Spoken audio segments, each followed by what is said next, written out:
hapa nimecheji jana. Lakini pili tu nimeziona sasa nikawa maiti yanasumbuana nikawa ni hapa nimeziona zote nimeziona. Tatizo kama nataka kunipigie basi. Vocha ndugu yangu usione hivi usione tunapita pita maiti hakuna. Pesa za forma maiti na tusema pesa ninunue maiti uweze kununua taka unga. Mtu watoto watafune. Afuti nikanunue maiti. Yaani hapa ni hatari hapa na kama wiki nzima. Mimi bwana mimi sikuficha kama nimekutafuta kwa mara nyingine. Mimi kwa kweli hali ambayo naifikia ndugu yangu kifupi ni nzito sana. Kwa sasa yani kona zote na madeni. Duka zote ile eneo tunaishi, duka zote na madeni. Wakati mwingine nakuwa nabadilisha njia. Wakati mwingine naingia nyumbani ni usiku. Tia uchungu Umenisikia baba. Yaani hali inatisha sana. Mimi nimeshapita nani sijamwambia, kampuni gani ambazo sijatembelea kuomba kazi, angalau basi hata ni mlinzi basi. Wapi sijapita. Pamoja na masomo yangu yote, lakini sijapata chochote. Ndugu yangu, masomo yote nimeshapitia wapi? Na unaona gisi hali ya mama yangu mimi jinsi ilivyo, kipofu. Amehangaika sana ili mimi malize masomo yangu. Mimi nilikuwa wakati sana mimi fani kumfariji. Lakini chose que je ne peux pas. J'ai tout fait. Mais malheureusement, sijapata kazi mpaka hivi. Ndugu yangu, nashindwa roho inavimba. Najua sana kweli kabisa. Nilikuwa niko peke yangu, là ça va. J'allais au moins patienter. J'allais me comprendre la situation. Même na tatizo sasa mama yangu anapolia sasa njaa, anapolia. Yaani nasikia kama ardhi ipasuke basi. Nashindwa mimi. Lipi sijafanya. Lakini bado ndugu yangu, kama hizi nilikuwa hivi lakini mambo yanajawa sawa. Mimi nilijaribu kunisonjua pale nilikuwa na mwalimu aliondoka pale. Nikajaribu kwenda kupambana ili uweze kuingia pale.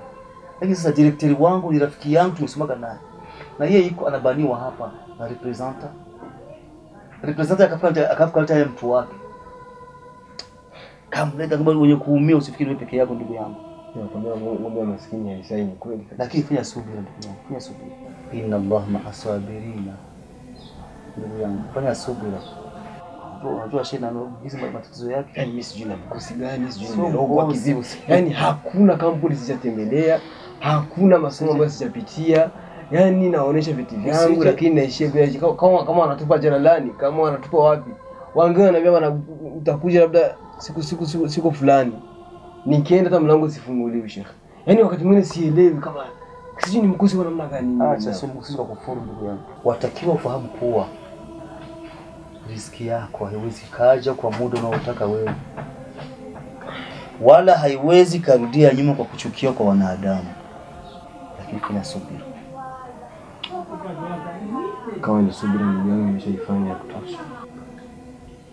Fanya tu subira wala usikate tamaa kwa sababu katika makosa ambayo unakata tamaa ni makosa ni kumkosea Mungu.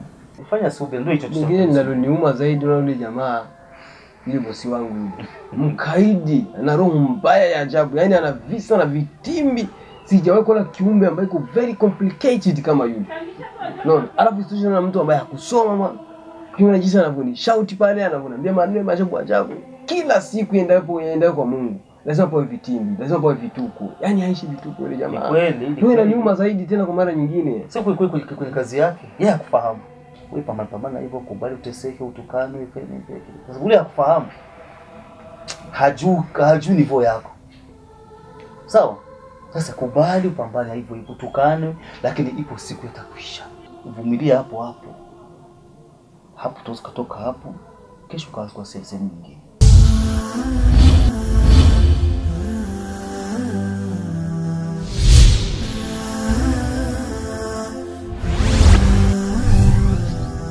Hiyo dunia ilikuivunia punguza kuhuzunika kila jambo linaona.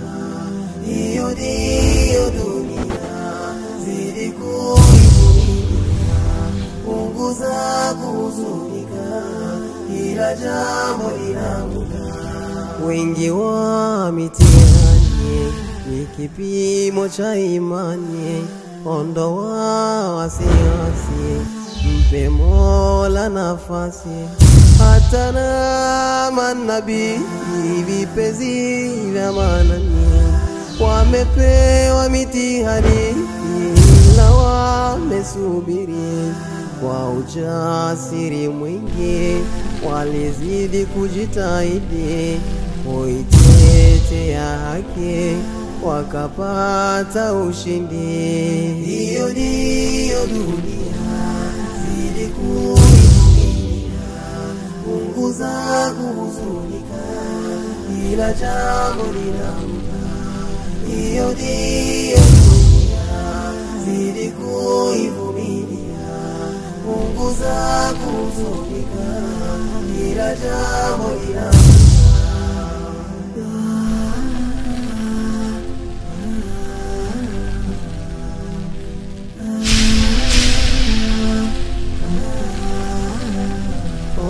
Kumbuka heri na shari hutoka kwa Manani. Yeye ndiye mgawaji, yeye ndiye muamuzi. Kwa kipindi cha dhiki usishindwe kumuhimidi, kwa sifa zake kamili lazima atakufariji. Punguza simanzi, mlilie Jabari, kamwe havunji ahadi, dua na takabari. Hiyo ndiyo dunia, zidi kuivumilia, punguza kuhuzunika, kila jambo linamuda. Hiyo ndiyo dunia, zidi kuivumilia, punguza kuhuzunika, kila jambo linamuda. Usiku wa Manani, usikosi kuswali, amka fanya dhikri, Allah ndiye mlipaji.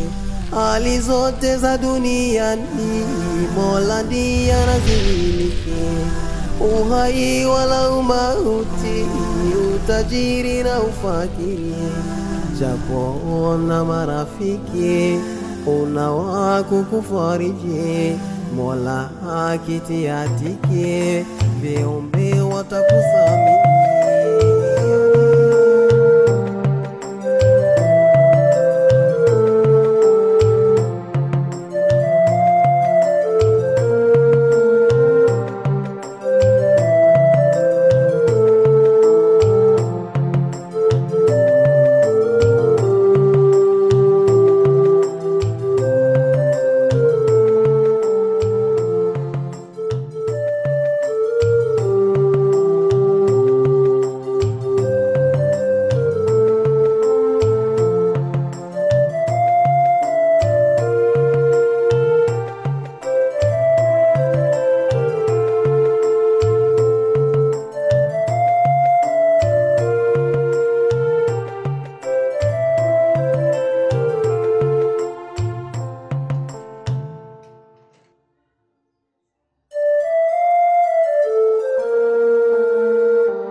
Habari zingine? Salama kwa tunza. Kwanza samani na msipini hii pako juisi, pako maziwa. Hiyo nguvu ametumia juisi au maziwa, ni hali wewe unatumia maji na itoa. Samia. Utani saa zote lakini. Unachotumia wewe ndio utakachotumia. Acha basi kuletea maziwa bana. Soja maziwa ni bora kwa afya. Ndio ni kweli, lakini hawezi akashuka ili hali unatumia maji. Sasa unachotumia wewe ndio utakachotumia mimi. Okay, basi kama umeamua. Ina choice. Okay, Zilfa.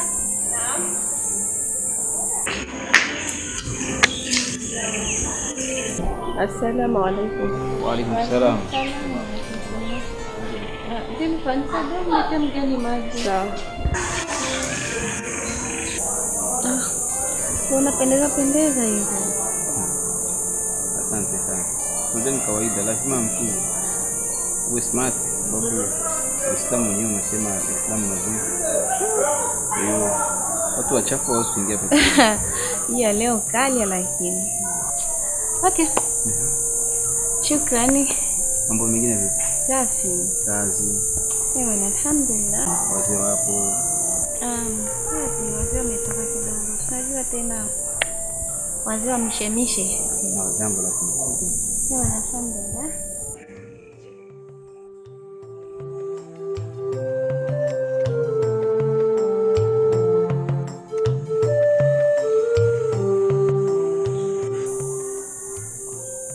Moyo wako unasemaje? Samia. Lakini wewe nitakwambia mara ngapi lakini? Au nikikwambia unaziwaza kama ni utani? Nimeshakwambia siko tayari. Au napozungumza au napokuambia haya unahisi labda nimekurupuka tu, sijachunguza. Hapana, sio hivyo. Hapa nimeshafanya investigation mpaka usiamini kikwambia. Na nikagundua kwamba wewe ni mwanamke wa kipekee. Kwa moyo wangu naomba uwe wangu. Samia. Ndio maana unaona nazungumza na confidence. Samia.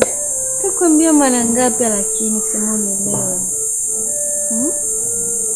Kwa nini hataki kuelewa hilo jambo Samia? Please nishakwambia sihitaji kukuumiza. Ni kweli lakini sio kama mimi sielewi.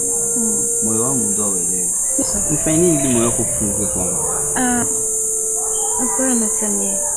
Sio nikwambie, mimi kila siku nakwambia Samia sihitaji kuumiza moyo wako kwa kweli.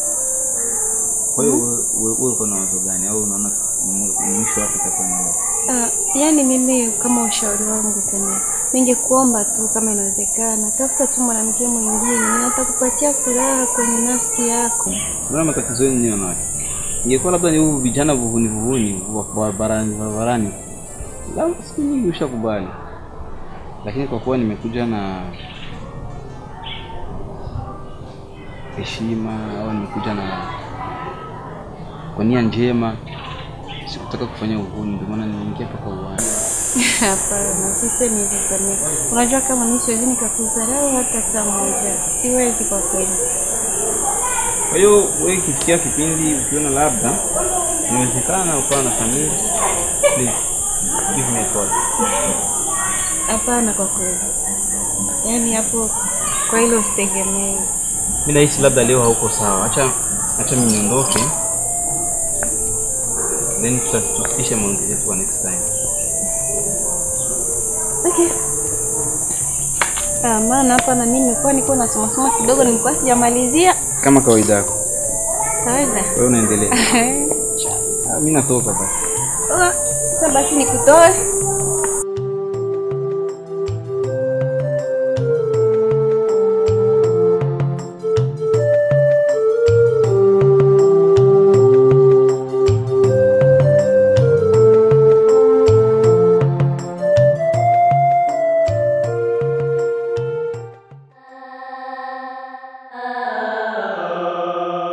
Hiyo ndiyo dunia, zidi kuivumilia, punguza kuhuzunika, kila jambo linaona.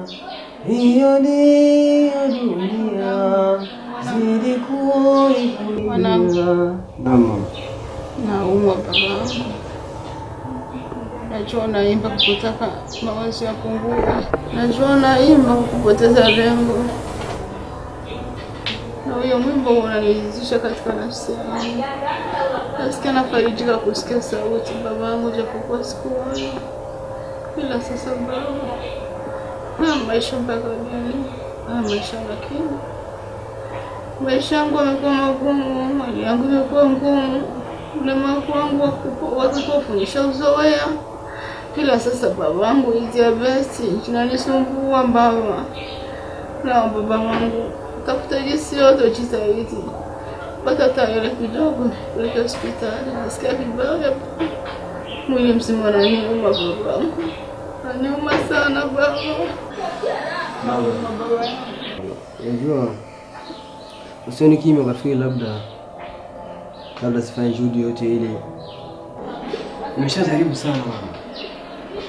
Nimeshatembea, nimeshawaambia watu wengi sana. Wakati mwingine naiona hata aibu.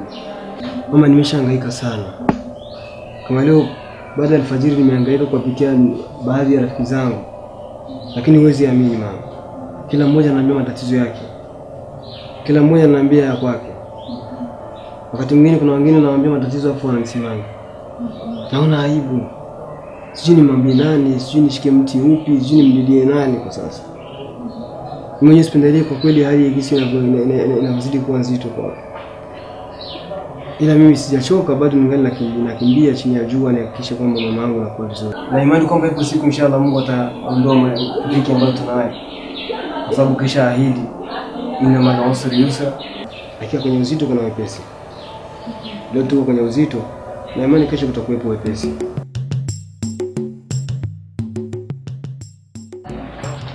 Usiniambie kama hujamaliza gari yangu. Unaniangusha ndugu yangu. Wewe umeniambia dakika 30. Sasa hivi masaa mawili yote yanaisha lakini. Dadangu, mambo ya ufundi ni hatari. Kwa nini wafundi mwagi waaminifu? Dadangu, samahani kidogo. Hii hali isingetokea hivi. Pana mjinga fulani hapa niliajiri siku zinakwisha. Ndio mwenyewe ananiingiza moyo matatizo, anataka kunichonganisha sana wewe. Hii gari kama iliondoka mapema sana asubuhi. Maana nilikuwa nimwambia amkia asubuhi wewe umeshafika ofisi na ni kazini. Kwani gari nimempatia huyo mtu au nimempatia? Ndio umempa yeye, lakini kazi hapa tunagawana. Mimi nafanya sijali mambo makubwa afu madogo na waachia hao waende hapa. Eba nifanya mbio basi umalize mbio. Nizishe dua tu. Ni kweli baba. Unachokiongea ni kweli kweli. Ila kubwa tu ni subira. Wanasema kwamba subira kila mara, subira ni chungu sana. Ni chungu zaidi ya shubiri. Lakini matunda yake daima na milele ni matamu zaidi ya asali. Kwa hiyo mimi napambana mamangu chini ya jua. Na siku moja maisha yako yanakuwa murwa. Na imani kwamba kila kitu kitakuwa sawa mama. Kwa sahihi babangu. Siku gani ukaona maskini akafanikisha? Hiyo yote kuwa sawa, kutembea, kuzunguka, yote ni kwa ajili yangu mama. Na imani kwamba kila kitu kitakuwa sawa mama. Niamini na zidi kuniombea dua ya kheri. Mimi nimejitahidi kupambana huku na kule. Na hivi sasa nataka nikajaribu labda kwa yule kiongozi wetu wa garage labda. Pamoja na ukatili wake, pamoja na roho yake mbaya. Njaribu ni naye nione namna gani kama anaweza kalima wadau 10,000 kwenda hospitalini. Hapo najua hivi na nitakuta hivi sasa atakuwa mkali kwa zaidi ya simu. Na muda ndio umeshalipa, nimekimbia kutafuta pesa nimekosa, kwa hiyo lazima kurudi kazini. Lakini sina imani kwamba atanikubalia kwa sababu yule jamaa noma sana. Hata hivi ninaongea na wewe kuna kazi ambayo umenipa na imani tu kwa sasa hivi kishawaka hivi. Sasa baba fanya hivi jikaze mwanangu. Waende kwa nguo kwa kulia. Sasa na kambili Mungu Mwenyezi Mungu kufanyia pesa. Kwenda kwa wale baba tunatumikia. Angalau kupata shilingi 10,000 basi. Ndio nipeleke hospitali na umma babangu naumia mwanangu. Inshallah mama acha nikimbie. Lakini kabla yote acha nikupakulie chakula kidogo. Utumie maana ukikuacha hivi inaweza kuwa taabu. Sijisikii kula kitu chochote kile baba. Hapana mama, acha ujitahidi kidogo maana ukibakia hivyo bila kula ni vile vile ugonjwa unazidi kuwa mzito.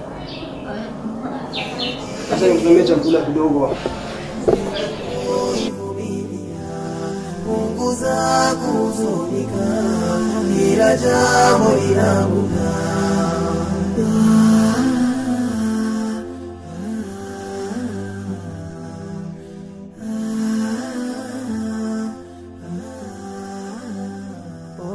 Kumbuka heri na shari hutoka kwa Manani.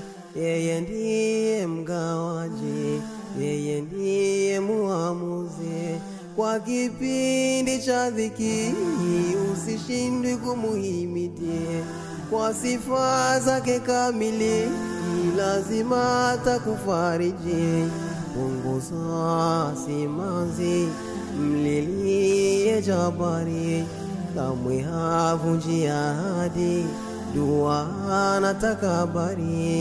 Hiyo ndiyo dunia, zidi kuivumilia, punguza kuhuzunika, kila jambo lina muda. Hiyo ndiyo dunia, zidi kuivumilia, punguza kuhuzunika, kila jambo lina muda. Usiku wa manane, usikosi kuswali, amka fanya dhikri, Allah ndiye mlipaji. Hali zote za duniani Mola ndiye anazimiliki, uhai wala umauti, utajiri na ufakiri. Japo na marafiki una wako kufariji, Mola akitiatiki, viumbe watakuthamini. Hiyo ndiyo dunia, zidi kuivumilia, punguza kuhuzunika, kila jambo lina muda. Hiyo ndiyo dunia, zidi kuivumilia, punguza kuhuzunika, kila jambo lina muda. Hiyo ndiyo dunia, zidi kuivumilia, punguza kuhuzunika, kila jambo lina muda. Hiyo ndiyo dunia, zidi kuivumilia, punguza kuhuzunika, kila jambo lina muda.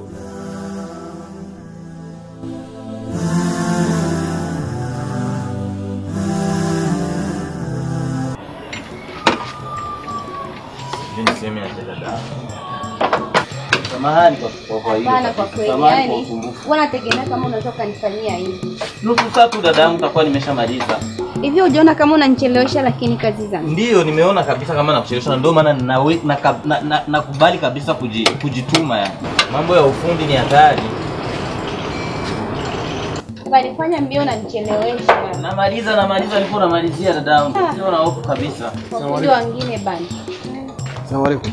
Wa alaikum salam. Assalamu alaikum boss.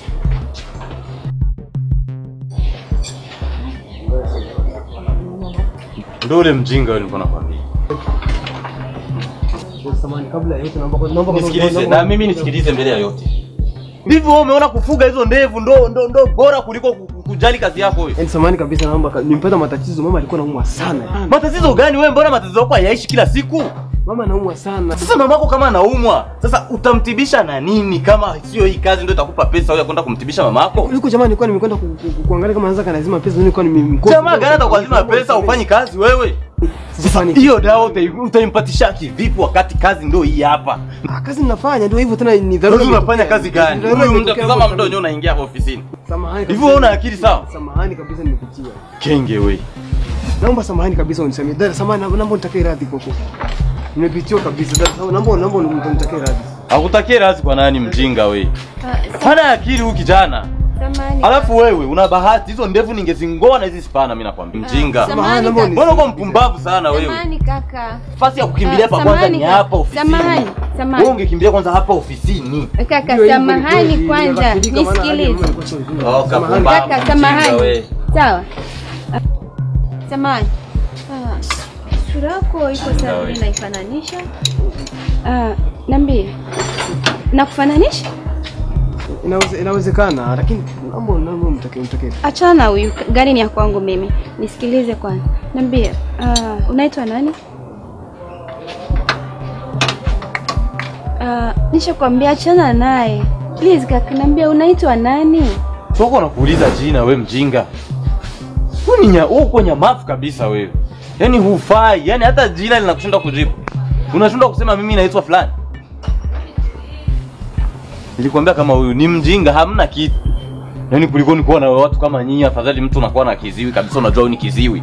Sasa wewe uko unaulizwa jina linakushinda kutamka. Anaitwa kama ni Asadullah, kama ni Asadullah. Asadullah. Ndio jina lake. Ndio jina lake mpumbavu. Wow. Nyama. Alhamdulillah. Haunikumbuki? No, no. Sikumbuki, labda nikumbushe. Naila. Naila. Naila bint Hamdan. Naila binti Hamdan. Yes. Naila isidi laki Tanganyika. Exactement. Wamebadilika sana. Yaani hapa hata ungenipatia mtihani wa wiki nzima nijifikirie nani, kwa kweli nisingemjua. Yaani mbadilika sana. Sijui labda kwa sababu labda ni Ulaya, maji ya Ulaya yamekubadilisha, sijui labda inawezekana. Yes. Vraiment tu as changé. Moi, je suis très contente. Tu es très belle. Oh là là, dis-moi, c'est ici que tu travailles? Oui, comme tu vois. C'est ici que je travaille.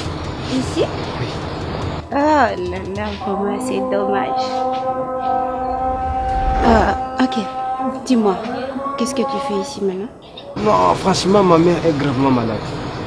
Gravement malade. Je suis venu ici justement pour lui demander si elle peut me donner la permission d'aller amener ma mère à l'hôpital, mais tu vois que cet homme est très compliqué, très compliqué. Ah, ta mère est malade? Oh, franchement, ma mère est gravement malade. Oh, dis-moi, qu'est-ce que tu veux que je t'aide? Amener ma mère à l'hôpital. Ok, t'inquiète pas. Monsieur, dis-moi, est-ce que je peux partir avec ce monsieur?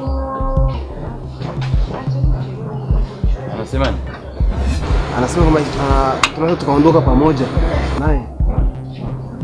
Kuondoka hakuna tatizo, mnaweza mkaondoka pamoja. Ok. Je vais retourner dans 30 minutes ou bien 1 heure. Ça te va? Anasema nini? Anasema nataka mpeleke mama hospitalini, atarudia baada ya saa moja au dakika 30. Hakuna tatizo, usihofu. Kuhusu hilo tu, hakuna tatizo kabisa, mnaweza mkaondoka naye. Okay. Sio nirudia tena uniambie sijui nini wala nini. Hapana, usihofu kuhusu hilo kabisa. Hapa niko na malizia kabisa. Okay. Attends-moi, je vais appeler mon chauffeur.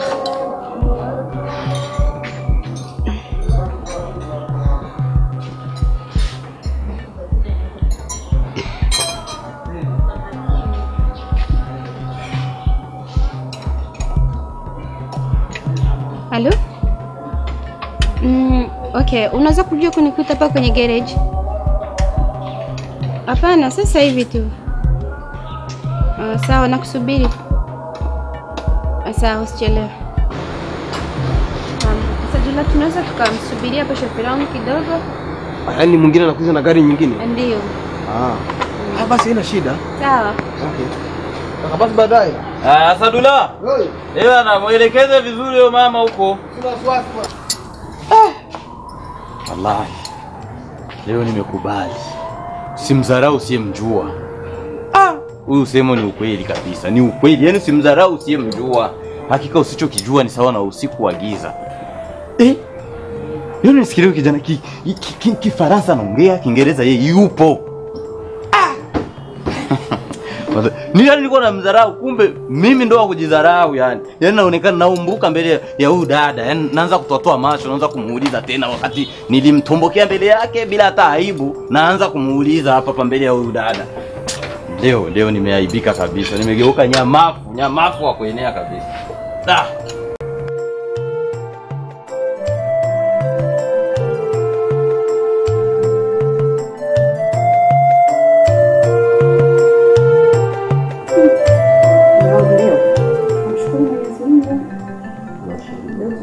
Tunaenda kuwapa leo kupeleka uji kwa wale wagonjwa wote wapata habari maskini kwa shifa.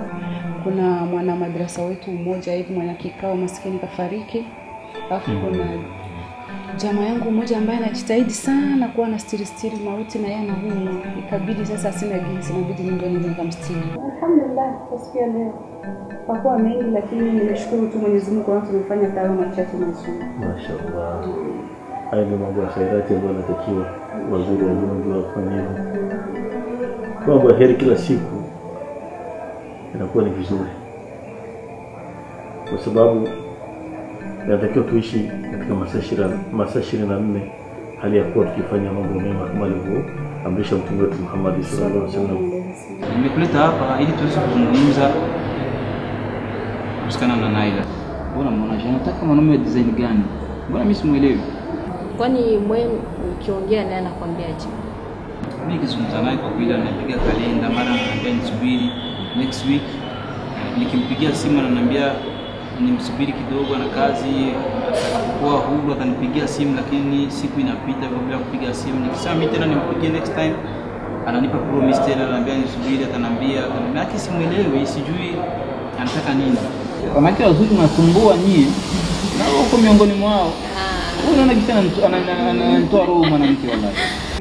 Wewe binti yangu wewe vipi leo? Shughuli zako za leo zilikuwaje? Baba, yani leo mchana wangu umepita vibaya sana. Mimi leo nimeshinda na hasira moja, sijui nikwambiaje. Nimefika kule kwenye benchi. Yule fundi nimempa gari kanaenda dakika 30 kufika pale. Sana wala kaja. Mambo yanahitaji subira. Lakini kingine ambacho nimefika tena pale nikamkuta rafiki yangu mmoja tulikuwa tunasoma naye, nikamkuta naye kuna matatizo, mama yake anaumwa. Nikakuwa obligé franga nilikuwa nimpelekea yule fundi, ikabidi nimpelekee mama yake hospitali. Ndio maana nimekuona umekuja na huzuni. Uko na huzuni sana kweli. Yani nimepata huzuni, nimelia mpaka ninakwambia kifua saizi hakina kazi. Nina kilichonihuzunisha zaidi yani ni hali ambayo nimekutana na ule kijana iko nayo baba. Maana ni kijana ambaye amekuwa na akili sana kwenye shule. Nilikuwa nategemea hii leo ndakutana iko na maisha mengine ya juu, lakini mkutana hii leo iko pale kwenye garage ananyanyasika. Alafu tizama mtu ambaye anamnyanyasa, mimi ambaye iko natukana, mimi hajaenda hata shule baba. Mtu akija na ukweli zaidi hamtaki kuamini, lakini mtu akija na uongo mnaamini moja kwa moja. Kama siku nyingi asharuka naye. Amna kwa Naila. Sasa unafikiri mimi ndio kumdanganya atakubali? Kika umdanganya umwambie umperembe sio nakupenda, sio nafanya nini? Unafikiri atakubali? Wewe Naila. Lakini mtu anakuja kwa ukweli kwa sababu Naila ni mwanamke ambaye katika wanawake wa Burundi, mwanamke ambaye nafsi yangu inamchagua. Bana, na mkioana wewe na Naila mtapendeza sana. Yaani mtapendeza binamu yangu. Bana. Sijui niseme maneno gani. Mwanamke mzuri lazima kuzaliwa, utaishi maisha mazuri. Lazima kuzalia watoto wazuri. Sasa mimi nafanya nini katika dunia? Mungu ameshanipa mali na ngoja nini? Lazima nitafute mwanamke mzuri ndio niweke ndani. Kwa hiyo wewe nachoweza kuomba nisaidie sana. Fanya nguvu unazoziweza wewe. Uweze kumconvince Naila akubali kuolewa na mimi. Hayo makadara Mwenyezi Mungu Subhanahu wa Ta'ala. Mwenyezi Mungu anampa mtakaye, atakiwa amesoma au hakusoma. Hivyo ndivyo anafanya Mwenyezi Mungu Subhanahu wa Ta'ala. Wala haangalii ukoo, haangalii chochote kile.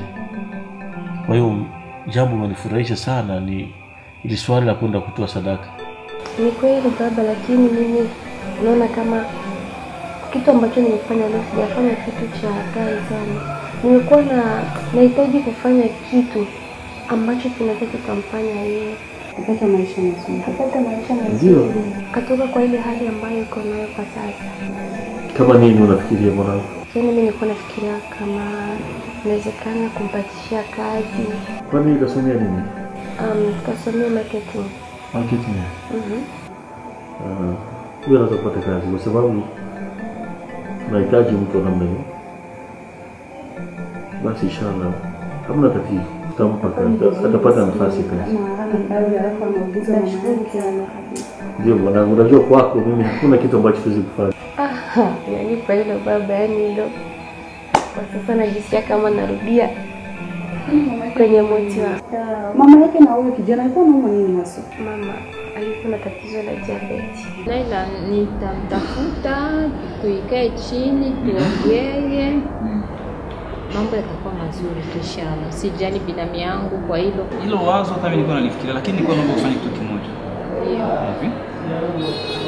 Wewe nenda uzungumze naye alafu mpange. Tafute siku moja katika weekend. Tuweze kutoka naye, labda tuende kama Bora Bora kule au Jenny's Beach au la Caravani.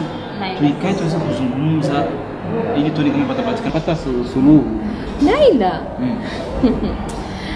Naila hamjui kweli. Naila Eva na mambo ya kutoka hapendagi kabisa. Ndio kitu hapendagi maisha yake Naila. Kutoka? Kwani kutoka ni makosa? Sio makosa. Sasa hivi mimi tumetoka ni uhuni tunafanya au? Kutoka ni uhuni hakuna. Hamna.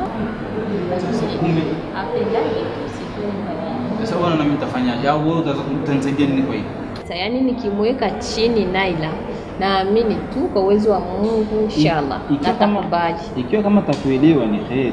Jadi nitaenda tutaongea naye na mambo yatakuwa sawa inshallah. Umefanya jambo la maana mwanangu.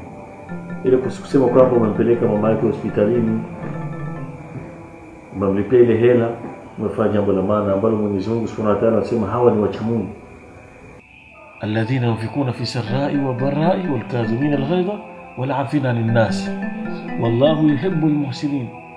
Unaona? Wale ambao wanatoa kwenye hali ngumu na kwenye hali nyepesi na wanawasamehe watu.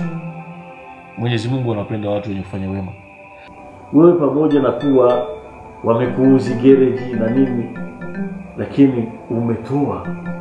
Sababu aya inasema wale ambao wanatoa katika hali ya ugumu na katika hali ya wepesi na wanawasamehe watu, hao ni watu ambao ni watu wacha Mungu.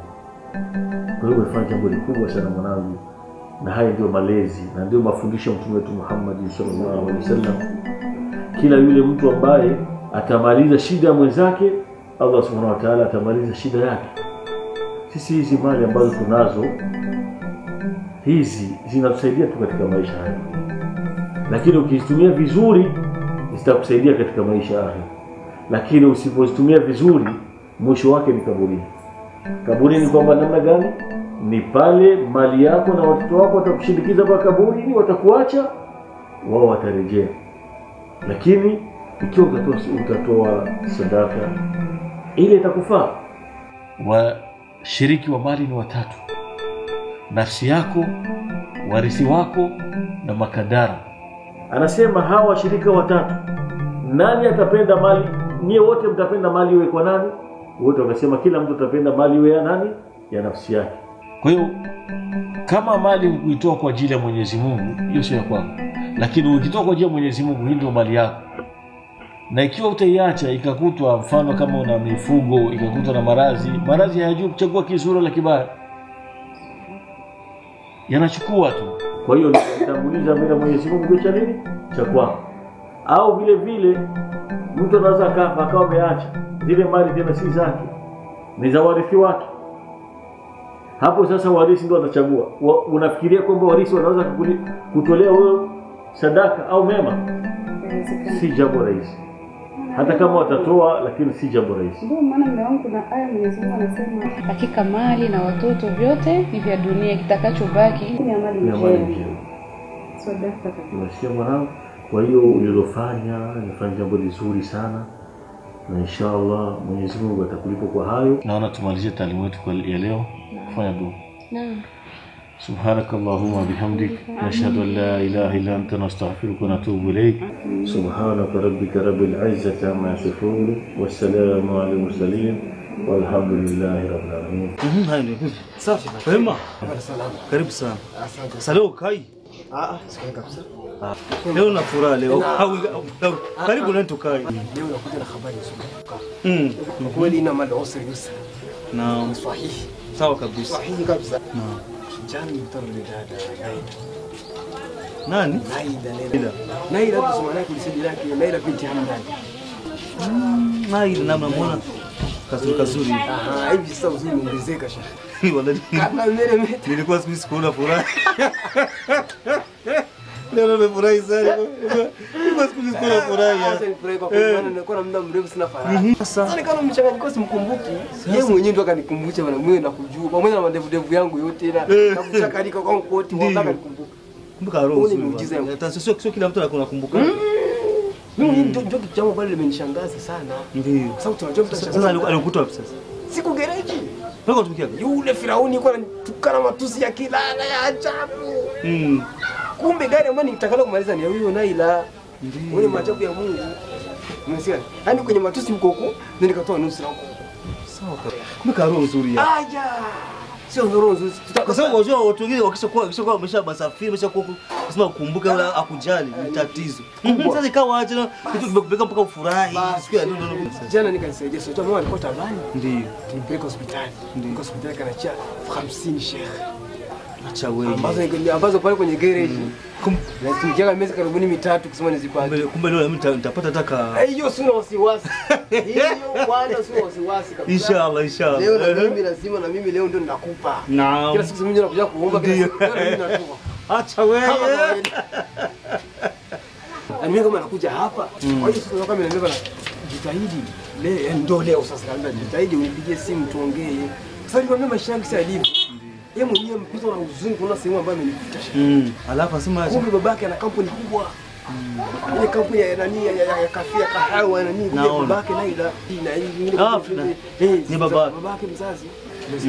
Basi ndio hivyo. Kwa hiyo sasa ninachokuja hapa Mungu wangu Jumamosi mpili nakuja hapa shekhe, angalia msimu yako hapa kama una vocha, kama huna tununue vocha, tupigie simu tujue kinachoendelea.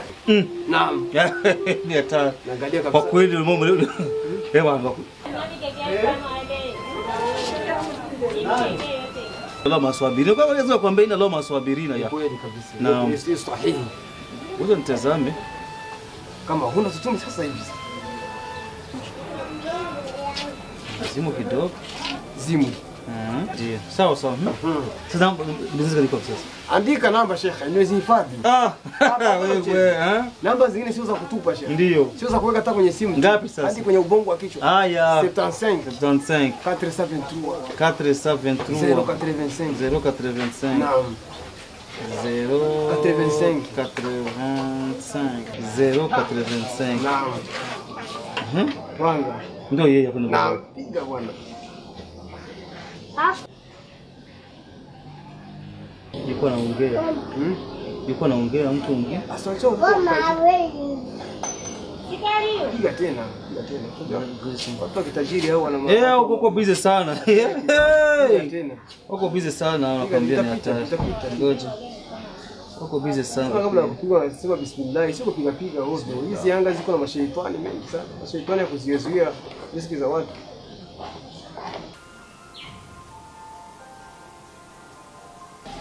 Napita.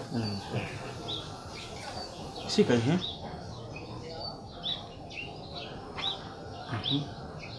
Chaweye alikuwa mwanzo kucheka cheka sana. Naam, salamu alaykum. Alaikum salam. Safi. Habari ya saa hizi? Salam. Haujambo? Ni Asadullah. Asadullah? Ndiyo. Ndio Ile appointment nipe kama muda wa saa moja tu nitakuwa nimemaliza. Kwa hii namba ina shida. Hii namba unanipata. Hii ni rafiki yangu na niko naye.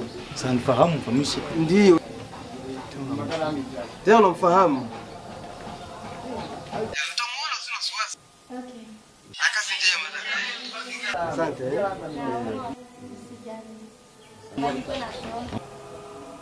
Nafurahi sana ya. Furaha. Yaani leo furaha leo kama siku ya Eid. Naam. Tena Eid kubwa. Naam. Eid ya vichinjo. Sasa kwa ni siku ya kumswalia mtume. Ndio. Sasa ananiambia kwamba muda wote anaweza kanipigia. Muda wote anaweza kanipigia kwa sababu ananiambia niko ofisini kwa kazi anazifanya.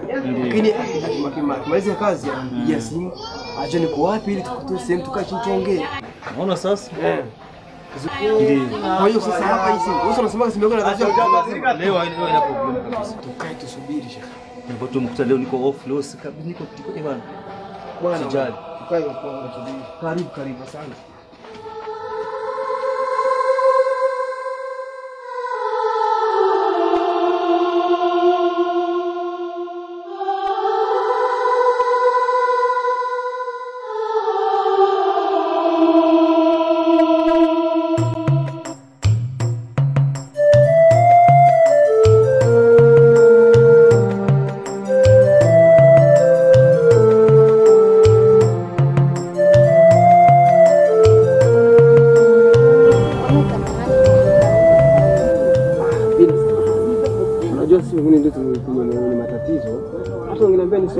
wiki nzima, siku nzima. Mimi nilisubiri tu.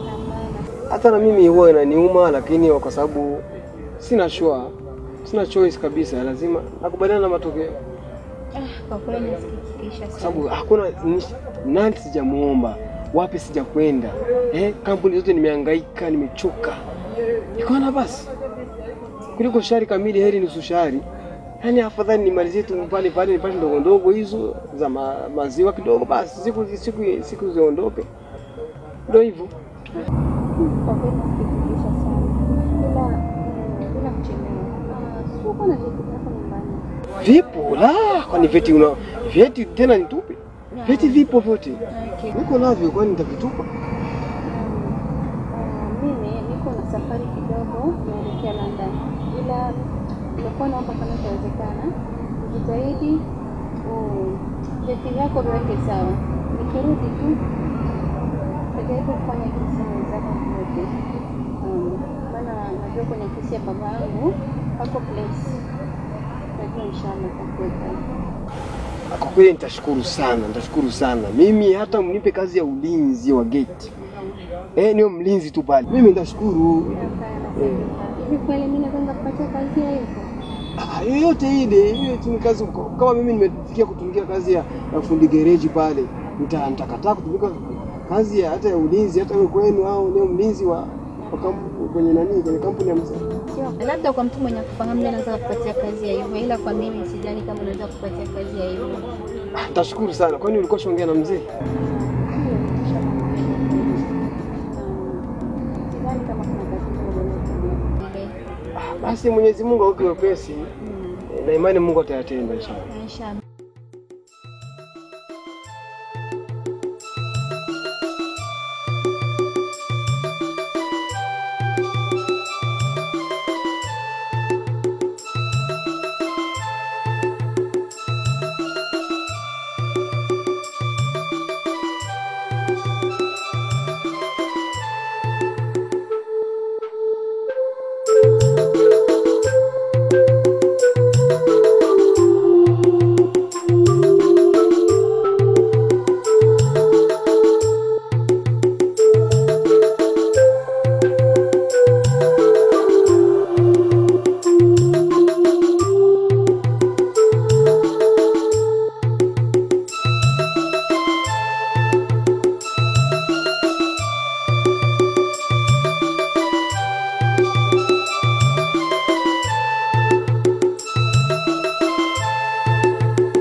Sawa. Baadaye.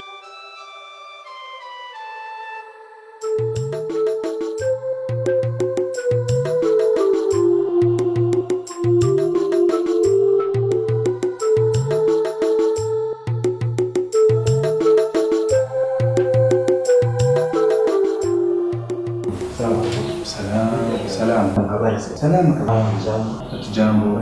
Salama. Karibu. Asante. Karibu. Asante. Karibu. Karibu kaka.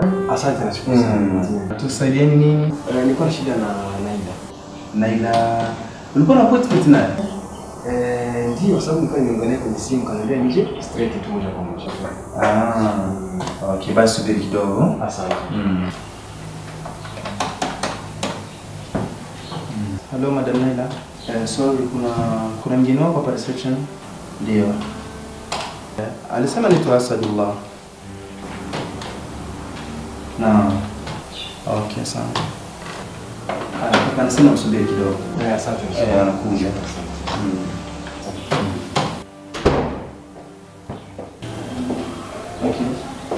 Bwana karibu. Asalullah. Sawa. Alaikum salaam. Karibu. Asante. Samahani kwa kuchelewesha. Nimekuwa na kazi kidogo ofisini. Bila samahani. Ila usijali. Asante. Tumeshaongea na mzee, tunaweza kwenda kuona mama. Mzee yupo? Ndio. Asante. Karibu. Asante.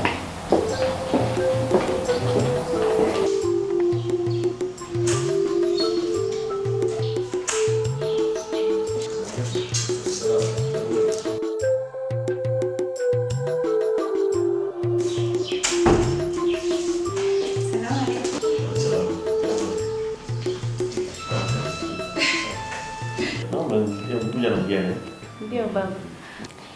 Kama jinsi tumekuwa tumeongea, unjua Sadullah. Asadullah. Nakumbuka, sikuwa nakuja kufundisha. Naam. Ila hivi kabadilika, sidhani kama unamkumbuka. Sio sana, leo tuzimeelewa. Unajua kubadilika leo ni lazima, unaona mizunguko, mihangaiko, lazima mtu abadilike kiasi fulani. Ndio kutoka lakini hajabadilika. Lakini tunamshukuru Mungu kwa hali zote. Na tuone kama kakuwa lakini. Mwili vile kama alivyokuwa zamani. Ndio tena msukosuko mingi sana, lazima mfanye mwanadamu abadilike. Kawaida maisha, ndio maisha alivyo, lazima tukubali kila kitu. Ndio mpango wa Mwenyezi Mungu. Ndio. Tukubali alichotukadiria Mwenyezi Mungu. Sasa niliangalia nini zako, faili lako, naona kama sawa. Kwa hiyo kazi hapa kweli tunahitaji mfanyakazi ambaye nimeona kweli kwa kazi unaonekana kama unaiweza kisomi, lakini sijaona uadilifu wako, na sasa nakuomba uje kunonesha uadilifu, kwa sababu hii kazi ni ya watu wengi. Hivi sasa tumefungua kampuni moja, tumeongeza sehemu ya kutengeneza hizi waya. Angalia. Sasa unajua tunatengeneza kahawa, chai, misumari, hivi sasa tumefungua hii. Kwa hiyo hii nafasi utakuwa ndio msimamizi wa mambo haya. Asante sana. Nachokuomba tu ni kuwa mtu mwadilifu. Fanya kazi kwa kujituma. Usifanye uzembe hata kidogo. Kwa sababu kazi hii inawanufaisha watu wengi. Wengi wanajua labda hii ni kampuni ya Mzee Hamdani. Lakini wanaonufaika hapa si Mzee Hamdani peke yake. Wafanyakazi wote hapa wananufaika. Kwa hiyo ukiwa utafanya kazi kwa uadilifu, ndio utapata thawabu juu yake. Mshahara na thawabu utapata. Kwa kweli mimi niseme kwamba nashukuru sana mzee. Nashukuru sana tena sana. Kunipokea katika kampuni hii. Pia nimshukuru pia Naila kwa kunipatia fursa hii, maana ni fursa ambayo nimetafuta muda mrefu sana. Nimehangaika sana. Nimezunguka sana kwenye makampuni tofauti. Hata hapa nimewahi kufika hapa siku moja. Lakini yule city kule. Allahu Akbar. Hata fursa ya kunipa nichungulie hata ndani hakunipa. Yaani nimezunguka sana, kwa hiyo ndio hivyo, lakini namshukuru Mungu. Leo Mwenyezi Mungu alipangilia hivi, ndio fursa nimeipata. Kila jambo linatokea kwa wakati wake. Kwa hiyo niseme tu kwamba mzee, usiwe na wasiwasi. Mimi sipendi niwe mwingi wa maneno. Inshallah nataka niwe mwingi wa vitendo na action. Kwa hiyo ni afya tu na uhai ndicho huwa naomba sana Mwenyezi Mungu anizawadie. Mengine tutajaribu sawa kadiri na elimu ambayo tumepewa na Mwenyezi Mungu. Basi inshallah naamini itakuwa hivyo. Inshallah. Naila. Naam. Nenda kumkabidhi ofisi yake. Ndio ile ofisi ambayo ilikuwa afya. Ndio mkabidhi pale kufanya kazi. Alafu baadaye upite upatie kiasi cha pesa ambacho labda taanza kwa matumizi madogo. Basi nataraji kuwa utafanya kazi nzuri. Bila shaka inshallah. Basi inshallah na nakutakia kila la kheri. Asante sana mzee, nashukuru sana. Mungu akubariki kabisa. Karibu sana. Mungu akubariki sana. Asante.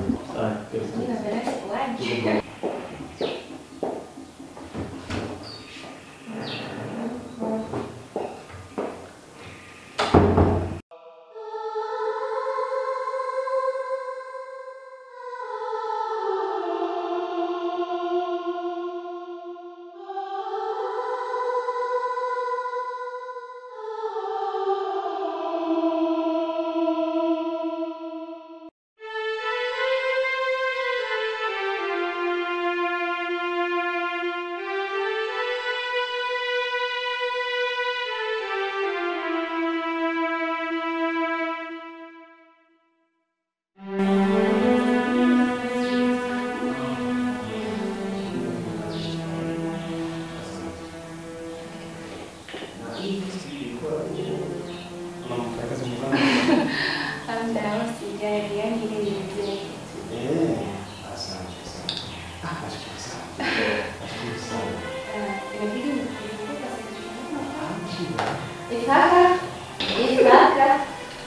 Isaka. Yes, madam. Yes, madam. Huyu anaitwa Isaka. Okay. Sekretari wetu. Okay. Yeah, Isaka. Huyu anaitwa Asadullah. Ni marketing manager wetu mpya. Wow. Jamani anamfahamu kuna kipindi wako mwana kwenye TV. Kwa zungumzia mambo ya kampuni yenu hapa. Fasaha mzuri kaka wewe. Umesikia mambo ya kuongea kwenye TV? Yes. Wote tunastahili. Oh, hongera sana. Kuna kipindi kimoja nikasikia na kufurahia sana. Natamani kuwa kama wewe. Sasa Mungu anatufananisha hapa. Thank you. Yeah, asante sana. Unaweza kuendelea na kazi zako? Okay. Bwana nashukuru sana. Karibu sana. Pamoja sana. Okay. Asante. Asadullah. Nadhani wewe mazaa. Nashukuru sana.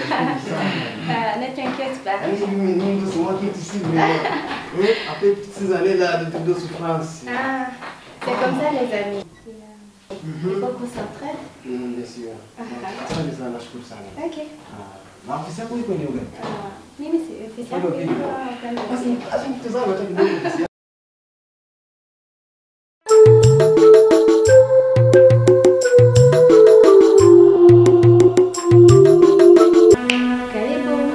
Asante. Shughuli za siku. Nzuri, alhamdulillah. Za kwako? Alhamdulillah.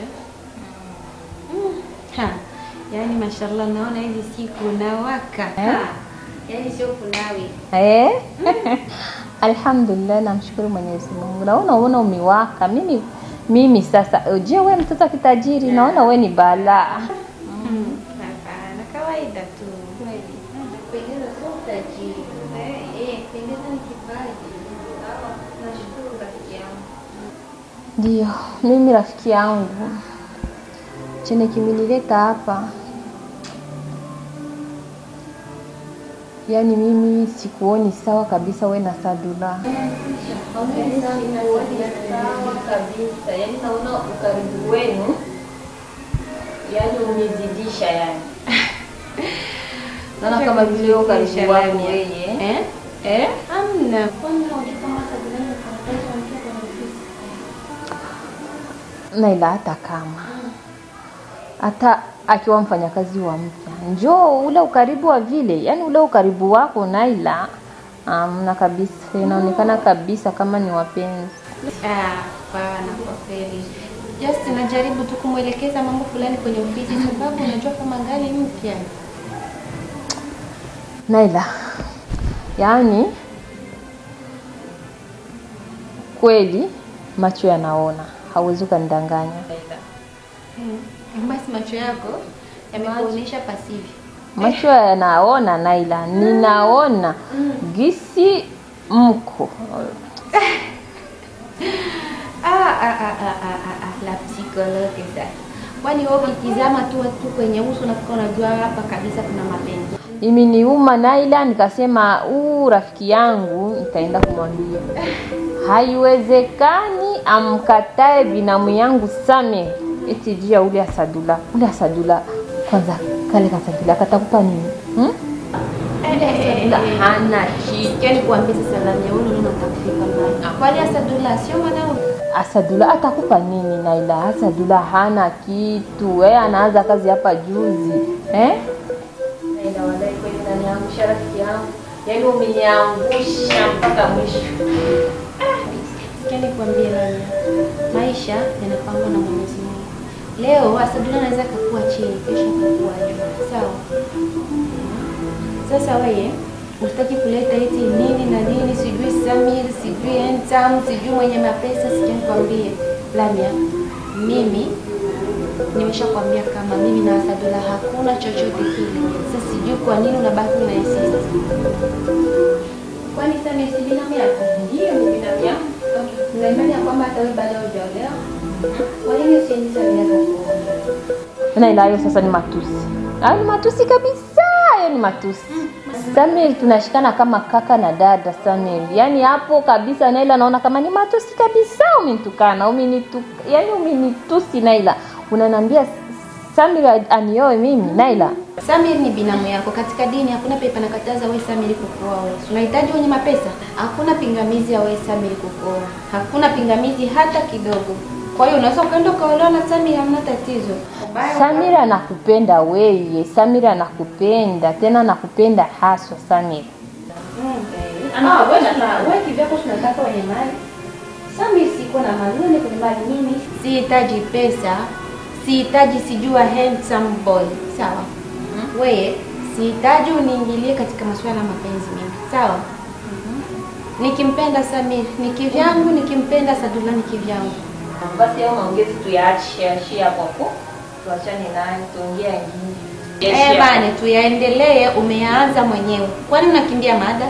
Hata kama Naila, mimi naona kama vile hapo penye umefika pabaya kabisa, yani kama vile unaniondolea adabu. Sasa hiyo mada tuiache rafiki yangu. Tuiache tuongelea ingine. Naona kama vile umefika mbali. Wewe ndio umeileta. Kwani unakimbia mada? Tuachane na hiyo mada tuongee ya ingine.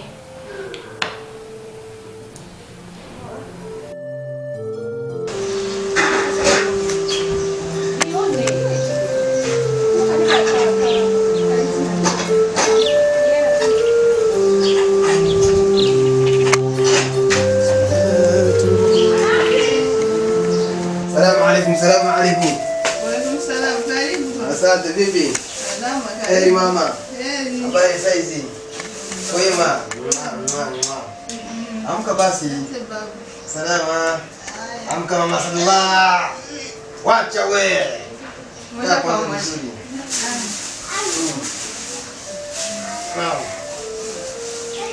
Mama vipi yani? Salama, karibu. Asante, umeshinda vipi?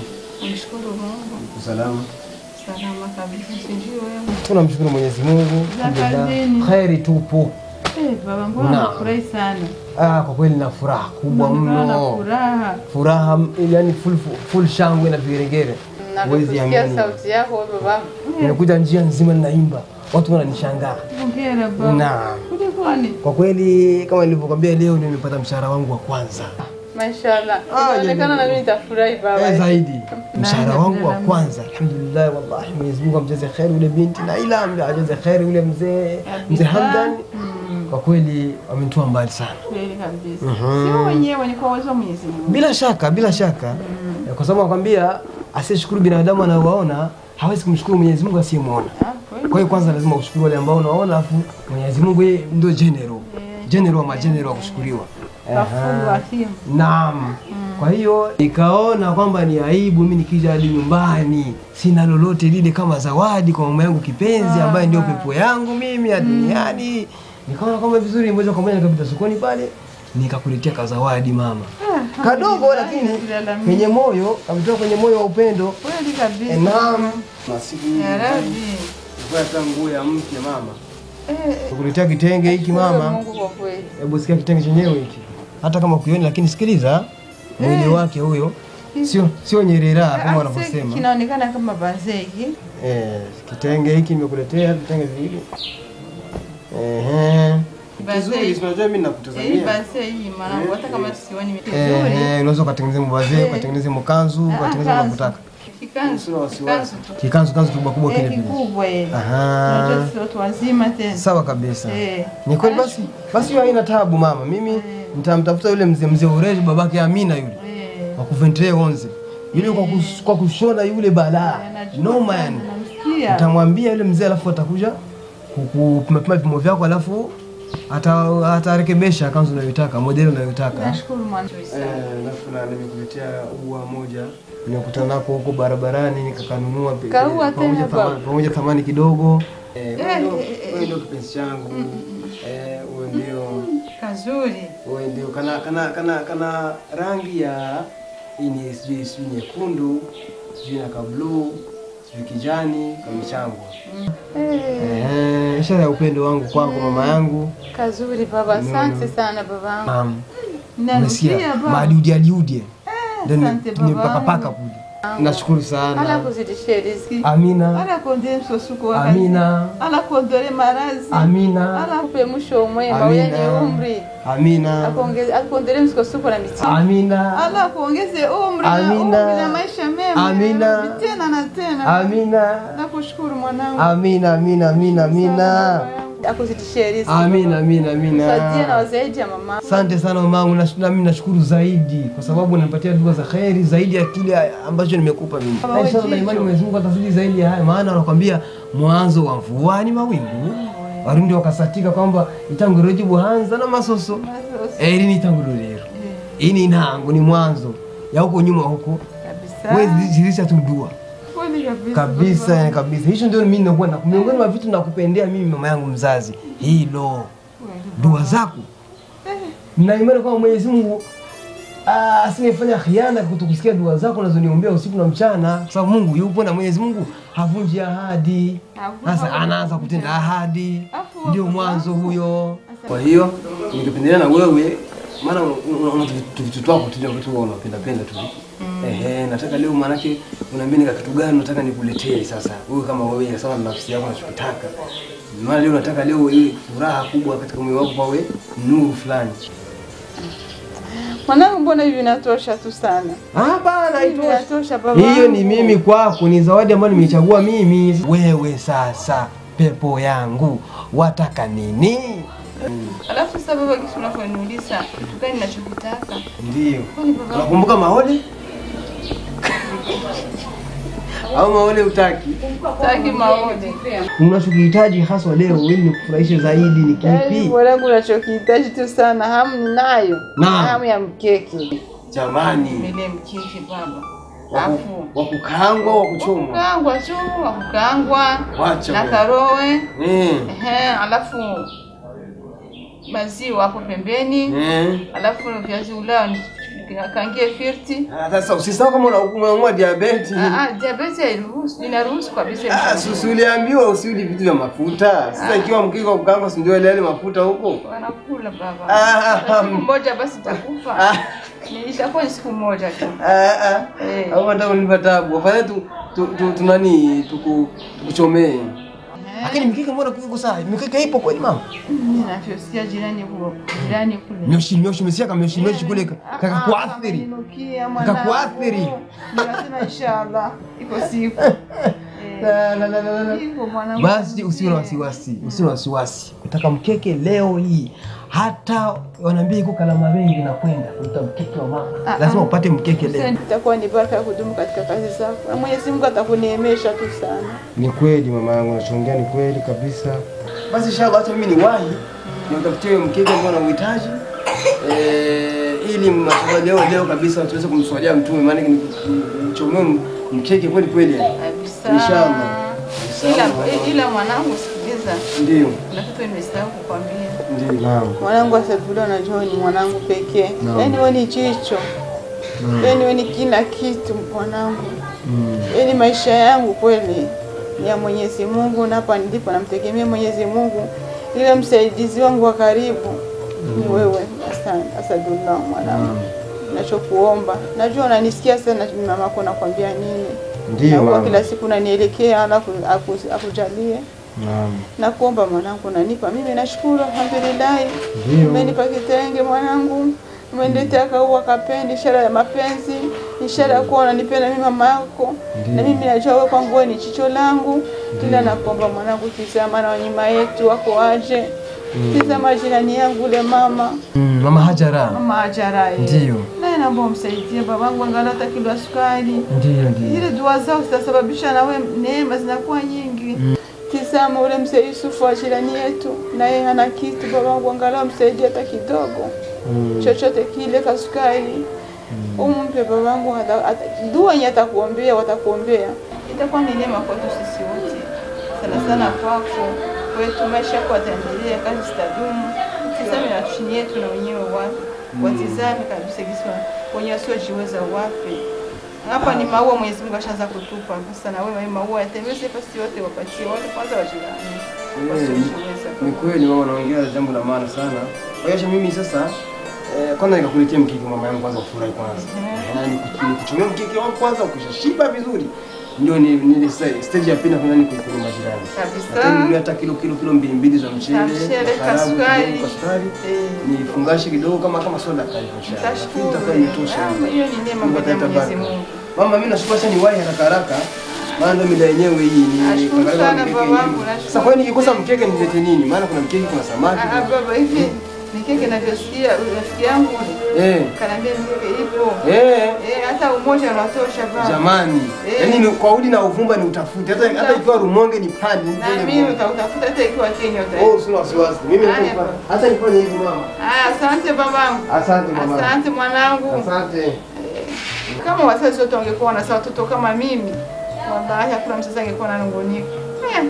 Kitenge nimenunuliwa na mwanangu, ya Rabbi. Ua ameniletea ua la Mungu. Mwenyezi Mungu msaidie mwanangu katika kazi zake ziendelee.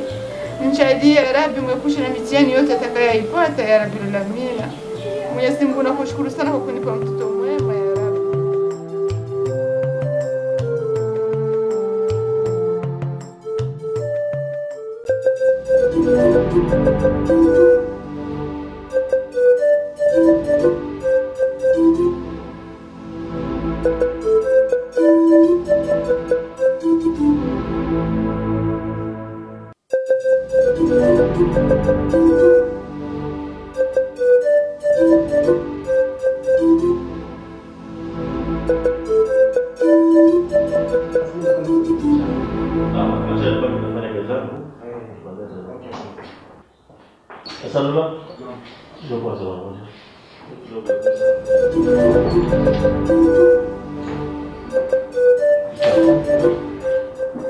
Mafie, sawa?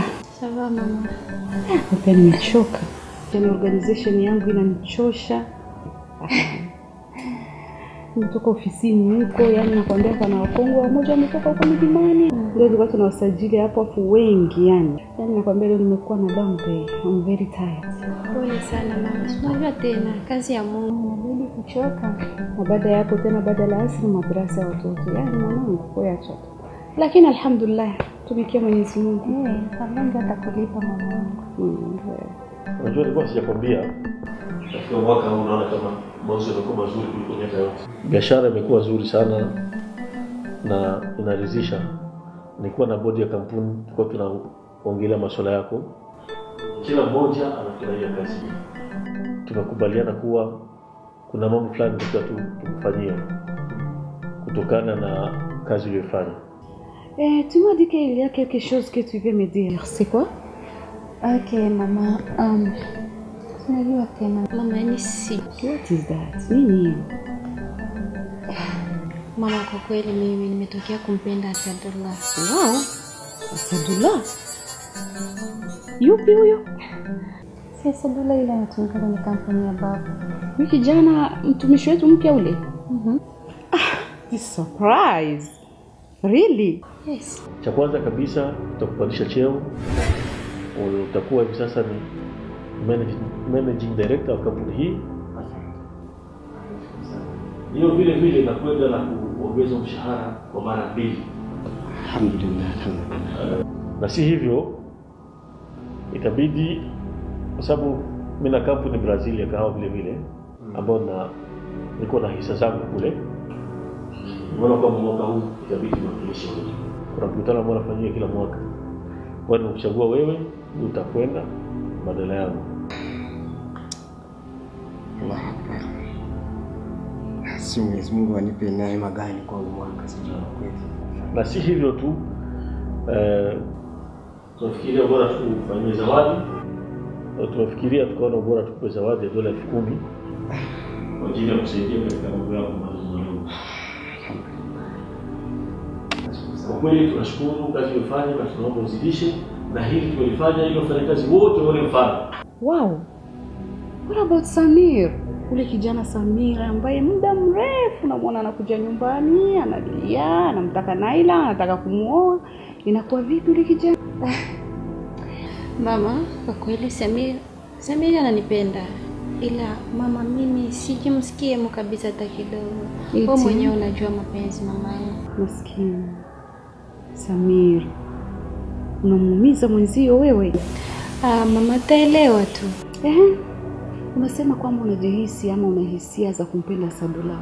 Hebu niambie, kitu gani ambacho kimekuvutia kwa huyu Sadullah haswa? Kitu gani ambacho kimekufurahisha ambayo naona kama yani nikikuona, I can see your face, your smile. Yani umefurahika kabisa. Hebu niambie kitu gani kimekuvutia kwa kijana? Mama, sijui hata niweze kukwambia hivi. Yaani mama yule kijana. Kijana yule kabisa kwenye mambo ya dini mashallah. Kijana yule anafanya zikri. Kijana yule anajua thamani ya mzazi ni ipi. Kijana yule anamjua utu mamangu. Yaani hivyo vitu vyote naweza kusema vimenivutia kwa dini yake. Unajua vipi hasa? Mama, sinajua yule kijana, sijamjua leo wala jana mamangu. Yule kijana mjua toka kitambo shule. Sijai kumuona kwa mambo ya upuuzi. Kabisa yule kijana mwanamume ambaye kaelekea kwa kweli. Ana swali pana kabisa. Acha hivyo mama. Ninakwambia hata sunna, zikri nini, kitu gani ambacho afanya yule kijana. Mashallah. Kama kweli kijana ambaye anaelekea dini ni khairi. Mzee. Sijui labda nafikiri labda niko ndotoni naota au sijui kama niko kwenye uhai wangu wa usahihi kabisa. Maana si kama hizo zawadi unanipa ni zawadi nzito zinazidi kilo kabisa kwa uzito. Haya si makubwa kwa kazi tulifanya kufanya hivyo. Kwa kweli labda Mungu anasema, lakini mimi kwangu ni sema kwamba ni jambo kubwa sana, tena sana. Nashukuru sana tena sana. Sema labda ndio maana leo niamka nasikia mchezo kwenye makucha hapo, kwa mchezo. Kumbe nitapewa bahasha. Alhamdulillah, mimi nashukuru sana. Yaani sio ni dhihirishe shukrani zangu vipi? Ila kubwa tu kwa kweli, Mungu azidi kuongezeni, afungue kabisa na abariki kampuni hii na hasa na familia yako mzee, kwa sababu unazidi kuonyesha ukarimu kama jinsi wafanyakazi wengi sana hapo wanazokuwa kuzungumzia sana kwa kheri zako, kwa ukarimu wako. Kwa kweli hata mimi nimeshashuhudia hilo.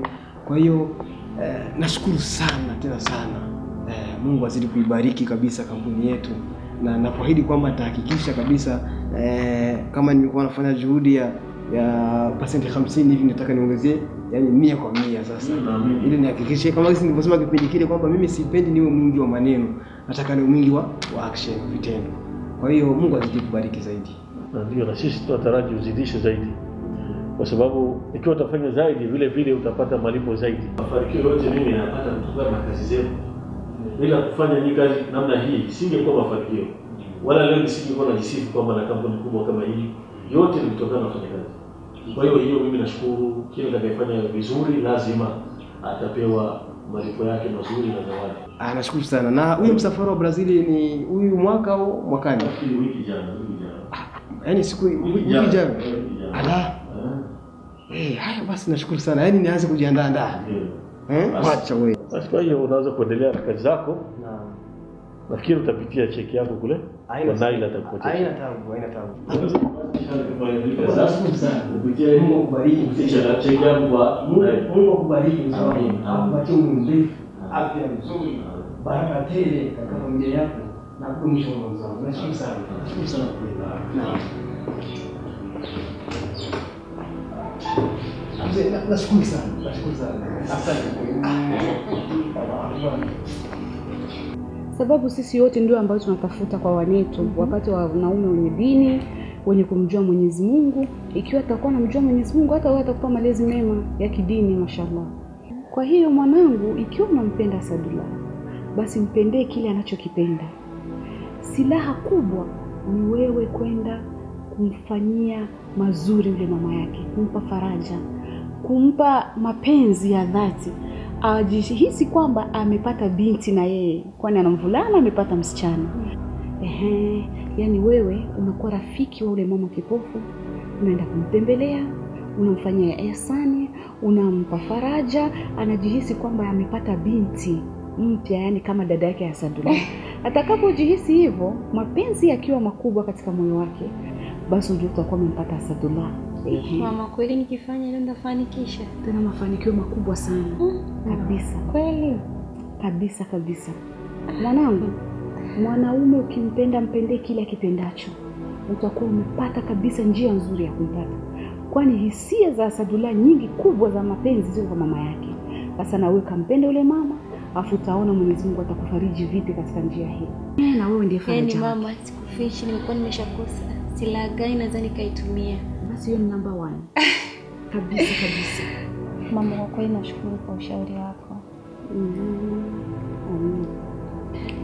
Bila shaka mami, wewe kajitahidi kufanya hayo, utaona inshallah Mwenyezi Mungu ataleta matunda. Na usisahau unapojihisi mwanaume fanya istikhara njema, kumkabidhi Mwenyezi Mungu ili akuwe na jibu zaidi. Bila mama, nausahau dua zako. Najua tena Mwenyezi Mungu anapokea dua za wazazi. Bila shaka kabisa, tutajitahidi inshallah. Mwanangu, nashukuru sana. Tena sana mwanangu. Nashukuru. Unaonekana una moyo mzuri, unaonekana ni mtoto mzuri mwenye adabu. Asante mama, usijali. Nimeamua leo nije kupikia mamangu chakula, maana nazoea mtoto wako anakufanyia mambo mazuri, ndio maana nimeona leo hivi hayuko. Na mimi nije nikusaidie kidogo kidogo mamangu. Mwanangu amesafiri, mashallah, umekuja umenisaidia, umenifariji. Yaani popote pale nikiwa na mwanangu akiwa hapa maongezi, tunacheka hadi usingizi, hadi kaswida ananiimbia. Nalala bila kujitambua. Yaani kila Asadullah kiwa hapa, tunazungumza, tunacheka, nitoka tu basi nabaki ukweli. Namwambia nifunze basi na mimi nakuja kuingia. Atakufunza. Kwanza mimi ndio nitakusemea, maana mwanangu ananisikia sana. Sasa mwanangu, mpaka nikuulize kitu kimoja, sijui kama nitakasirika, ila nakuomba usikasirike eti mami. Usijali mamangu. Niulize tu. Nipaka nikuulize hivi mwanangu, na ucheshi wako wote, ustaarabu wako wote, utapata mchumba mama? Hapana mama, kwa kweli sijajaliwa. Kwa nini hujajaliwa mwanangu? Kwanza una kipato. Wewe ni tajiri, mashallah, alhamdulillah. Kwa nini na unipite inaonekana mwili wako siku ile nilisalimia unalainika? Unaonekana mzuri. Kwa nini hujapata mchumba? Au unakataa? Mama, sinajua ndio inatoka kwa Mungu. Najua. Kama wakati bado hakuna cheki kinaweza kikatendeka. Kwa hiyo wachumba ni wengi, ila bado wewe sijajaliwa kumpata yule ambaye najihisi. Hiyo ni kweli. Ila nakuomba Mwenyezi Mungu akujalie mwanangu upate mume mwema. Amin. Mume mcheshi, mume anajua thamani ya mwanamke, ya mke ndani. Nina imani ya kwamba kabisa hiyo dua yako ambayo unaiomba Allah ataipokea, maana Allah anapenda dua za wazazi sana. Ni kweli, nakutakia kila la heri. Anakuzidishie baraka. Zidi kuwa mcha kuniona, uone na wengine wa chini yangu. Akupe mume mwema. Inshallah Mwenyezi Mungu atakufanyia yote.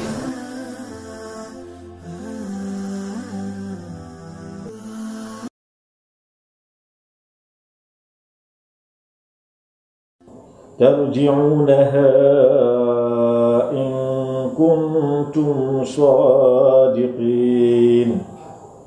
فأما إن كان من المقربين فروح وريحان وجنة نعيم وأما إن كان من أصحاب اليمين فسلام لك من أصحاب اليمين وأما إن كان من المكذبين الضالين فنزل من حميم وتصلية جحيم فسبح باسم ربك العظيم صدق الله العظيم. Mashallah, mashallah.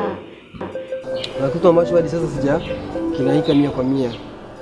Hivi kweli mama yangu umeridhia kabisa na umeniridhia mimi kufanya jambo hili? Moyo mjufu mama. Sisi katokea acha nifanye jambo labda nikwambia mwanangu labda atachukia labda mwanangu kishafanya hivi. Mimi siko hivyo mama, nataka uwe mwazi. Hili jambo umeniridhia kweli au bado ngala ndugu? Yaani shekhi, makubali. Mashallah khairi. Hiyo sura ipi ambayo ulikuwa unasema? Sura Al-Waqi'a. Unajua sura hii sura Mtume sallallahu anasema kwa ile mtu ambaye atakayesoma kila siku hatapata umaskini. Inaitwa suratul ghina, ambayo kila mtu kama ataisoma hawezi kupata umaskini. Hii ni sura ya utajiri. Kweli? Watu wengi huwa wanapuuza kusoma, lakini ni sura ya utajiri. Au ndio maana nawe umekuwa tajiri? Hapana, hiyo ndio mipango ya Mwenyezi Mungu. Inawezekana na hivyo, lakini inatakiwa watu wengi waisome sana hii. Lakini hii sura Mtume amesema kama mtu atakayesoma atafunguliwa milango ya riziki. Khairi, alhamdulillah. Lakini sasa bwana Naila, naona kama umejisahau mume wangu. Naona uko sana. Kuhusu Naila, issue ya Naila yani ya ndoa. Swala inaonekana najua. Kila siku naona uko busy yani up and down. Haukumbuki masuala ya mtoto na unakumbuka kama unavyotufunza huko ndani. Mtume Muhammad sallallahu alaihi wasallam alisema mambo matatu yasikawizwe. Kwanza nikah, ili anapofariki Muislamu akimbizwe sana kuzikwa, na la tatu swala. Sasa na hii nikah iko miongoni mwa mambo mazuri kama hayo, kusoma Qur'ani, nikah. Kwa nini sasa yeye unasahau? Ni kweli, kwa sababu Mtume sallallahu alaihi wasallam anasema kwamba ikiwa binti amepata mchumba ambaye anafaa, iharakishwe. Mamangu sina dukuduku hata moja. Yeye nimeridhia 100%. Kutokana na ustaarabu ule msichana babangu. Siku ile alisafiri, alinifariji. Yaani vile kisi walikuwa wananifariji. Nikasema msichana ni mzuri. Hapo kwa nilikuwa namwambia dua mwanangu, namwambia hivi, hujapata mchumba? Ananiambia bado. Kumbe mashallah Mwenyezi Mungu kishafunga kama wanjo utakuwa mwenzake, mume wake. Alhamdulillah. Sina kipingamizi. Nashukuru sana baba. Mungu ni dana. Mashaallah khairi. Hilo nilikuwa nataka nisikie kutoka kwa mama yangu, kwa sababu nisije nikavamia tu vitu ambavyo mwenyewe hujaridhia, kwa sababu unajua ridhaa zenu ndio baraka za maisha yetu. Mimi babangu sina kinongo na mweye, na nashukuru sana kwa kuwa mashaallah umepata mke mwema ambapo atakayenifariji na mimi mama yako. Ila nakuomba babangu, kwa nini unaenda kuoa mashaallah familia kitajiri, na sisi kumbuka tulitoka wapi? Vipi yeye mwenyewe Naila kweli anapenda kabisa na Sadullah? Yani sina la kuambia baba Naila. Naila wako huyo, yani ni furaha, tabasamu kila dakika, yani mtoto sijui amepata nini kwa huyo Sadullah.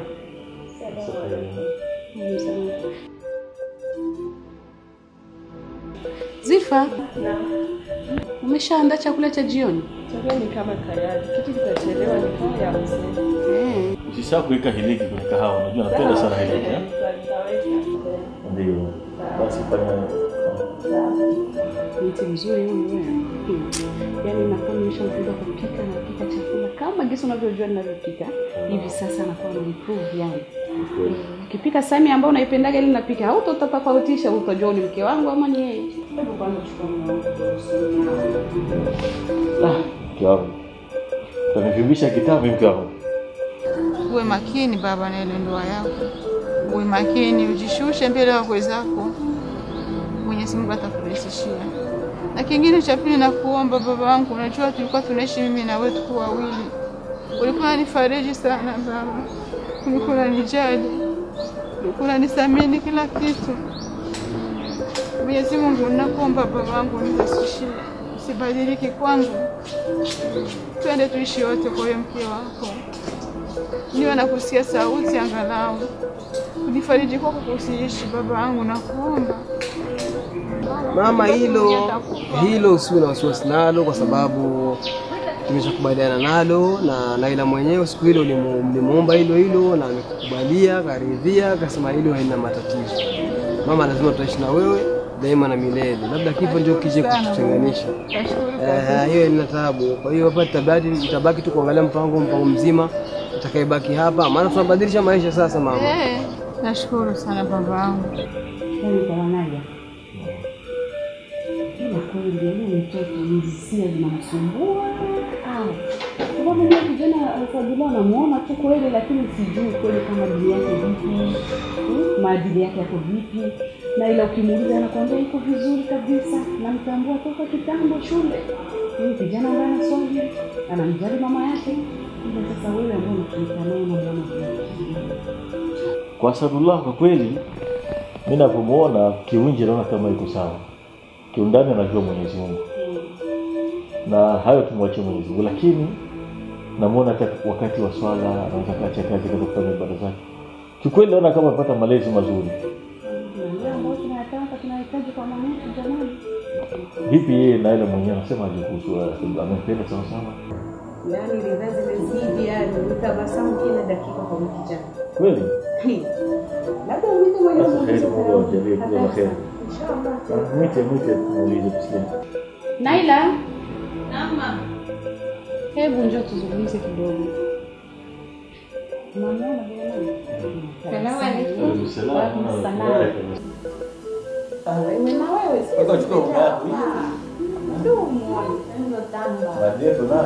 Niambie. Kuhusu Asadullah. Vipi unampenda sawa sawa? Baba. Kwa kweli nampenda sana. Unaona anafaa? Kwa kweli anafaa. Kwa kweli namuona ni kijana mzuri. Ulifanya istikhara? Baba, yani leo mkosa ambalo siwezi kufanya. Kwa sababu Mtume sallallahu atufundisha anasema mahaba man istakhara wala nadama man istashara. Hatupata hasara yule mtu anafanya istikhara. Istikhara ni kusali raka 2 na kuomba Mwenyezi Mungu ushauri. Naam. Na hatujuta yule mtu ambaye anashauriana na watu. Kwa kweli umefanya yote mawili, umeomba ushauri kwa mama yako na vile vile umefanya istikhara. Basi tumwache Mwenyezi Mungu na mimi nakuombea kila la kheri. Amin. Na una radhi zangu zote. Sawa bika. Mimi ndio msikitini kwa darasa. Mimi muendelee mimi niko radhi. Wewe naye unataka kumulizidi. Haya basi. Kila la kheri baba, usikose kuniombea. Inshallah. Radhi zangu ziko juu yako. Nashukuru sana kama itakuwa hivyo na namwambia kila la heri na baraka. Ndoa yenu ya heri, ndoa yenu Mwenyezi Mungu azidi kuilinda na waepushe na shetani katika ndoa yenu. Mwisho vizuri kitakachowatenganisha kiwa ni kifo. Mama yangu, nashukuru sana. Kisasi chema kitakayonusuru dini. Amina. Asante mama. Imani kwamba Laila bila shaka ni kheri. Labda kujina nafsi yake, ila mimi japokuwa simuoni maongezi yake, ustaarabu wake, kila niko sawa. Mtawezana, kuna mwanangu anakujua mimi kwa mimi. Inshallah. Inshallah kheri, Mungu baraka.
ويقيمون الصلاة ومما رزقناهم ينفقون والذين يؤمنون بما أنزل إليك وما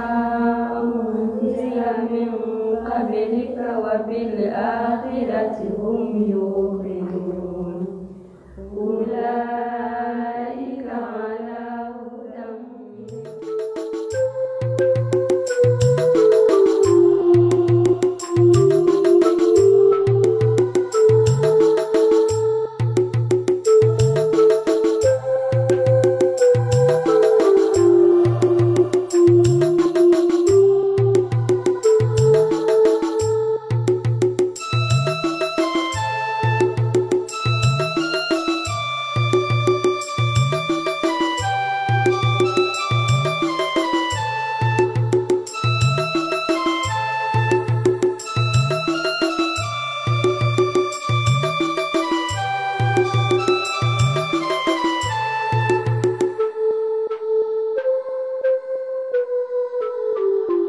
wawili ukamheshimu, lakini hivi mwanangu, pepo yako inaenda kwa chini ya mwanaume.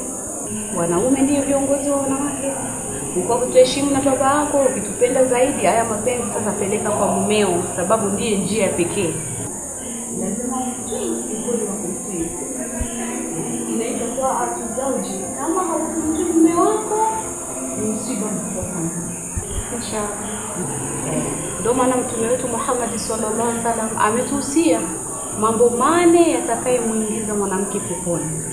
Kiwa utazishika swala 5, ukaufunga mwezi mtukufu wa Ramadhani, ukahifadhi utupu wako kwa ajili ya mumeo na ukamtii mume wako, atasema tanadi Mwenyezi Mungu, ingia peponi kwenye mlango upendao. Maana mane hayo mwanangu kiashikilia, utakuwa umedhibiti ndoa yako vyema kabisa.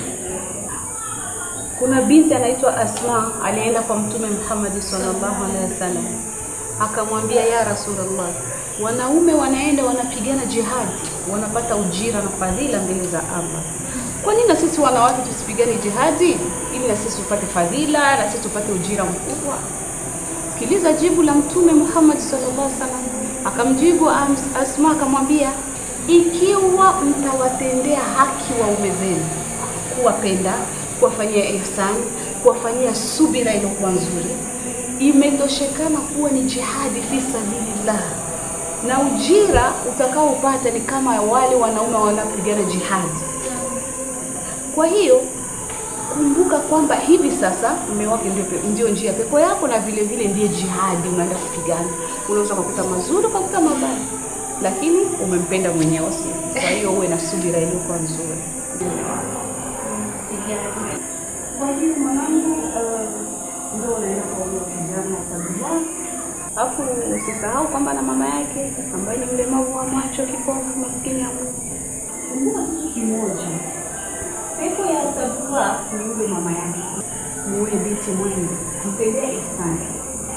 Na ukiwa utampa faraja mama huyo, basi ukumbuke kwamba utakuwa umepata njia nzuri ya mume wako. Na pepo yako wewe ni tabia. Atafurahika na kuona kama mama yake amepata faraja na kuwa na furaha ya kwamba ameoa mtu atakaye kuja kumpa faraja mama. Hata kwa hiyo wewe uende ukamfanye mume wako aipate pepo yake ambayo ndiye mama yake. Inshallah. Usende kutuaibisha. Hapana mama. Tumekupa maadili. Baba yako amekusomesha dini. Tumekusomesha dini unaijua.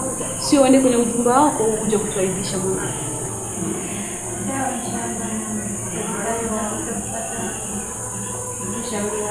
Fanya subira kwa lote ambalo utaliona limepita. Inshallah, mimi nakutakia khairi za duniani na akhera. Mwenyezi Mungu akuzidishie mapenzi wewe na Sadullah. Muweze kuzikana kabisa, mtengane kwa kifo. Na Mwenyezi Mungu awape kizazi chema kitakayonusuru dini. Natamani mjukuu wewe. Yaani mimi utaona naye kazaa yani. Wewe acha tu ukifika huko yani dua inshallah. Shukrani. Bora mpendeza sana, mtokea.